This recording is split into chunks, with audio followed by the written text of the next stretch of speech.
I could really use a vacation. I haven't so much as breached the border of the state I live in merely 6 years. My life had become routine. Every day I wake up at 6:30 a.m., shower, brush my teeth, get dressed for work, then get in my car and head off to the office. Clock in at 9 o'clock, clock out at 5, and drive home. Luckily for me, my home life was the highlight of my day. I had a loving wife, and we had an overall pretty good marriage. Far from perfect, but we made it work out. In contrast, work was by far and away the worst part of my day. They say if you do what you love, then you'll never work a day in your life. Well, it certainly doesn't apply here. It's just paperwork on top of paperwork on top of, you guessed it, more paperwork. The monotony of it all could drive a person insane. And to make matters worse, I'm dyslexic. I told my boss of my disability, and the next day he brought a pamphlet about dyslexia to me while I was sat at my desk, all while insisting that it might be good reading material for me. Like exactly what part of being dyslexic was unclear to you. My boss could be uncaught like that sometimes. All things considered, however, my life was mostly pretty average, and I didn't really have much to complain about, but I just felt that I needed a little more excitement in my life. Anyway, if you could imagine the joy I felt one summer day when my wife told me that she wanted to take a week's getaway to upstate New York in the fall, where we would be staying in an Airbnb. I was over the moon. Just a week of me and my wife enjoying each other's company in someone else's house. In a beautiful part of the country. During a beautiful time of year. I couldn't wait to put in my request for time off from work. Summer turned to autumn, the leaves began to change, and our plans were beginning to set in motion. To both get the desired days off work, I did some work on the car to ensure that it could make the trip there and back. My wife took care of our lodging arrangements, seeing as how I had never booked an Airbnb before. We were set to take up residence in a room in a 3,500 square foot house in upstate New York at 1368 Darset Lane. The morning of November 18th rolled around, and I excitedly got out of bed for the first time in what felt like forever, as it was the first day of our vacation. I could not wait to hit the road. My wife and I packed up our suitcases, loaded up the Subaru, and headed out around 9:15 a.m.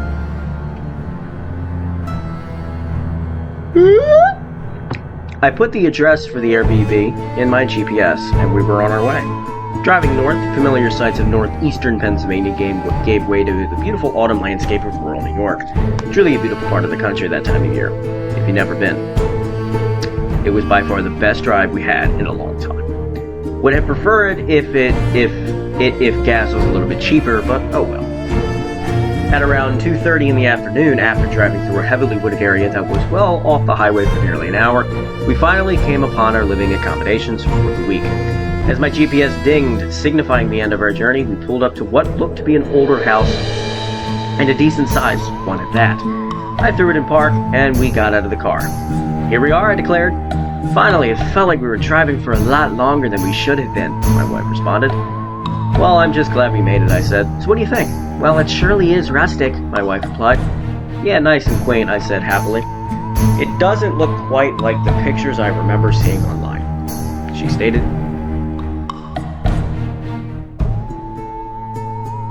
Well, maybe they just did some work on the place and haven't updated the picture yet, I suggested. My wife seemed to accept this explanation, and on that, we got out our luggage from the truck and headed up a creepy set of stairs to the front door. I knocked on the door, and we waited for what felt like an inordinate amount of time before someone finally answered. The door slowly opened to reveal a frail, older woman, no more than 5'2", who would I guess to be in her 70s, standing there with her hair in a bun and wearing a dark blue dress. Can I help you? She asked. Hi, we're the Coopers. We're here on vacation, I said joyfully. She returned a confused look on her face before narrowing her eyes and squinting at us. We reserved one of your upstairs rooms for the week, my wife interjected. That seemed to jog the old woman's memory. Oh, yes, come in, she said, with a beckoning wave before leading us inside. The inside wasn't anything overly impressive. There was old wallpaper on the walls, that was peeling off in place. The furniture looked to be handcrafted out of wood. It definitely had that old country feel, but overall felt welcoming enough. Do you think this place is haunted? My wife asked. Boy, that would be our luck, wouldn't it? I joked back. The old woman led us to the kitchen where she gestured for us to sit down on the kitchen table. So, do you get a lot of visitors here? I asked. No, not often, no, the old woman replied. Not surprising, my wife said. I would have figured lots of people would want to come here, seeing as how most of your reviews were nothing short of glowing. Oh, well, that's nice, the old woman responded. Is there anybody else here staying here? I asked. Yes, 4 people, she said. Great, sounds like a party, I said. Would you like a piece of pie? The old woman offered. I tried to politely decline, but the old woman insisted, saying that the cherries in the pie were freshly picked from her cherry tree out back. We relented, and we each had a piece of the pie. It was honestly one of the best pieces of pie I'd ever tasted. So, where did you say you were from, she asked. Just outside of Philadelphia, in a little place called Horsham, my wife answered. Oh, sounds lovely, the old woman replied.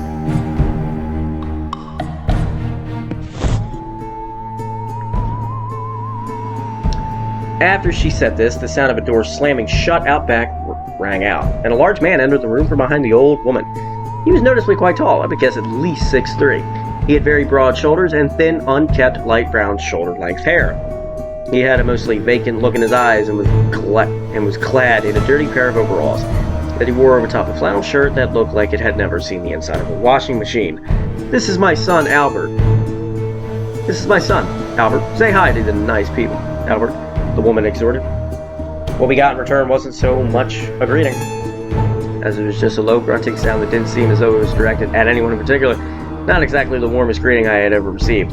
After that, he just continued on through the kitchen, tracking dirt all over the floor as he made his way out of the room. Don't mind him, the old woman said. He keeps mostly to himself. No worries, I replied. So, tell me, how old is this house? I believe it's about 106 years old or so, she answered. Wow. Don't think I ever stayed at a place that old before. Has anyone ever died in this house? I inquired. At that, the old woman suddenly took up a very serious demeanor and stared a hole through me. No, nothing of the sort has ever happened here, she snapped. I recoiled, fearing as though I had struck a nerve with our host. I quickly apologized and attempted to change the subject, but I could feel a palpable change in the ambience of the room. Eventually, after taking some time to decompress, the old woman apologized for her outburst and explained to us that ever since her late husband had passed away, she just couldn't bear thinking about death. I apologized again, and my wife and I assured her it was all right and told her that we understood. After that, the conversation went back to normal. Would you like to see your room? She asked, after we had finished eating our pie. On that we agreed. Got up from the table, collected our belongings, and followed her up a set of stairs, where upon reaching the top, we approached a large wooden door with a silver doorknob. This room is yours, she said. Great, I said. Nice place you've got here. Thank you, she responded in kind. The bathroom is down the hall. Second door left, she said, while pointing. Awesome, I replied, noticing that her upstairs hallway was very long, and with my curiosity getting the better of me, I asked her what the door directly across from the bathroom led to. That's where the other 4 people are, she said sharply. You are not to go in there, and they don't want to be disturbed. We assured her that we wouldn't bother them, and she left. What a strange old lady, I thought. We went inside and began to unpack, all while brainstorming things we could do with the rest of our afternoon and evening. After getting unpacked, we decided to go out and see what there was to do in the surrounding area. We drove around for a bit, mostly just taking in the fall colors. We went to an apple orchard and picked some apples before returning to the house. We spent a good portion of our evening planning out what we were going to do the next couple of days or so before settling on a nature walk for the next day's activity. Dinner? We heard the old woman shout from downstairs around 8 o'clock, figuring it would be the best not to keep our gracious host waiting. We headed downstairs and went into the kitchen, where the old woman beckoned us to sit. We obliged and sat down at the table, where Albert was already sat. The woman then apologized as dinner wasn't quite ready yet, but we were coming out of the oven at any minute. We told her that it was no problem and told her to take her time. Will the other people be joining us for dinner, my wife asked. We'll be here soon, the woman said with a smile. After maybe 5 minutes or so, the timer went off and the old woman pulled a dish out of the oven. She then served us plates of chicken with green beans and mashed potatoes. It was delicious. My wife and I wolfed our meals down, all the while Albert ate at a small snail's pace, and just stared at us the whole time. Unfortunately, the other lodgers never showed up to dinner. Kind of a drag, as I was hoping to meet them. As the night wore on, my wife and I got tired and figured it was about time to turn in. We bid the old woman and Albert good night, to which the woman returned a nod and a warm smile, and Albert returned yet another unintelligible grunt. We went to our room and closed and locked the door behind us. Before going to bed, my wife and I just laid in our bed on our phones. She was scrolling through Facebook and Pinterest, while I just listened to some sports podcasts. When after a while, out of the blue, my wife busted out with a question.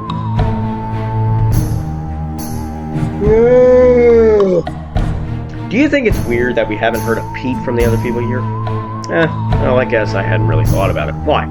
I responded, having been caught rather off guard by the question. Well, I just find it strange that 4 people can be living just down the hall from us and we haven't heard a single sound from them. She raised a good point. Certainly, if 4 people were just down the hall from us, there would at least be some signs of life, right? Maybe they're just really private people, I presented. The old lady did say they didn't want to be bothered. I'm starting to think there isn't anybody else here but us, my wife said. I think the old lady lied to us. Now, why would she do that, I questioned. I don't know, my wife replied. To pad her numbers, I said in a joking manner. But just to think about this, my wife started. If there are 4 other people here, and let's say they were just a group of extremely quiet people, where are their cars? We didn't see any other vehicles on the property when we pulled up. In fairness, that was a good question, and admittedly, I was at a loss.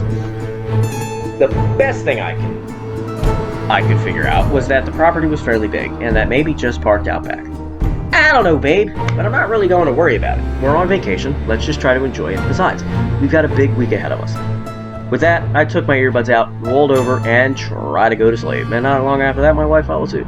It was several hours later that I was awoken by the sound of pounding coming from down the hall. The sound came intermediately and was sometimes accompanied by a faint squishy sound. Boy, our neighbors hadn't made a noise all day, but decided to wait until 3:30 a.m. to make their presence known. Well, there's your sign of life for y'all, I thought. I turned over and woke up my wife. She was none too pleased by this, but I felt it necessary to alert her to the noise. I asked her what she thought it was, to which she said she wasn't sure, and that she didn't really care. Really needing my rest and being a very light sleeper, I figured it was time to pay our neighbors a visit and tell them to keep it down. Likely not the most enduring greeting, but I figured it had to be done. My wife rolled over and attempted to go back to sleep. While I got up and out of bed, put on my slippers, and headed down the hall. As I approached the room, I noticed that a foul stench filled the air. What on earth could they have been doing in there that would cause such an odor? Upon getting to the door, I noticed it was slightly ajar. I knocked on the door and the pounding sound abruptly ceased. Hello, I said, trying not to speak too loudly, but was met with no reply. I repeated myself and again received no reply. So I decided to just make my way inside. I opened the door, and under the glow of the moon coming in from the window, I beheld the most horrific thing I could have ever imagined. There, strewn about the floor, were the hacked up remains of human bodies. Arms, legs, torsos, you name it. It was on the floor. There were 4 people in here, all right. They just weren't all intact. I shuddered at the sight before noticing a large figure in the far corner, hunched over and holding something. I went a few feet inside the room and made my way over to the light switch. I flicked on the light only to see Albert standing in the corner with his back to me. Albert? I said with a quiver in my voice. At this, Albert turned to me with blood dripping from his mouth and a crazed look in his eyes. While holding what looked to be a human arm, it had become readily apparent that Albert had been eating the remains of the people. I bolted out of there as fast as I could. We were getting the hell out of there. I burst through the door of my room, abruptly waking up my wife and telling her what I had seen. Horrified, she got out of bed and we started gathering our stuff. When out of the darkness behind us came a voice. Going somewhere? We turned around to see the old woman standing there, brandishing a serrated kitchen knife. I told you not to go in there, she said in an angry tone of voice before she started to saunter towards us. And now you know the secret, she continued. They were good guests. They made a good meal, just like you will, just like you two will. Hearing that, my wife and looked at each other and then back at the woman, and without saying a word, we knew what we had to do. With my wife following close behind with a degree of speed and power that I hadn't mustered since my varsity year playing defensive, and for my high school football team, I bull rushed the old woman, knocking her to the ground with a resounding thud.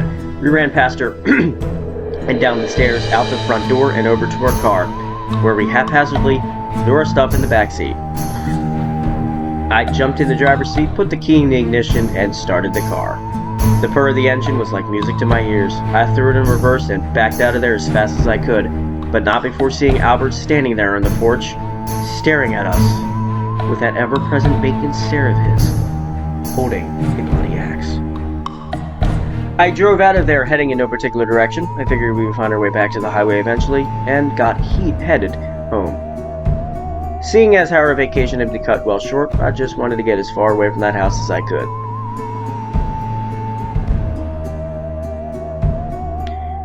I drove around aimlessly for about 10 minutes, during which time my wife used my phone to call the police to report what had happened. Since her phone battery was dead after she got off the phone with the police, she pulled up Google Maps to plug in our home address so that we could begin our trek back. When she opened the app, I saw her eyes grow wide, and a perplexed expression came across her face. I asked her what was wrong, and she just held my phone up to my face, showing my most recently traveled boat destinations. At the top of the address, the address of the house we had just escaped from, it read 386 Dorsey Lane. I had put the wrong address into the GPS. If you remember, the address that they were going to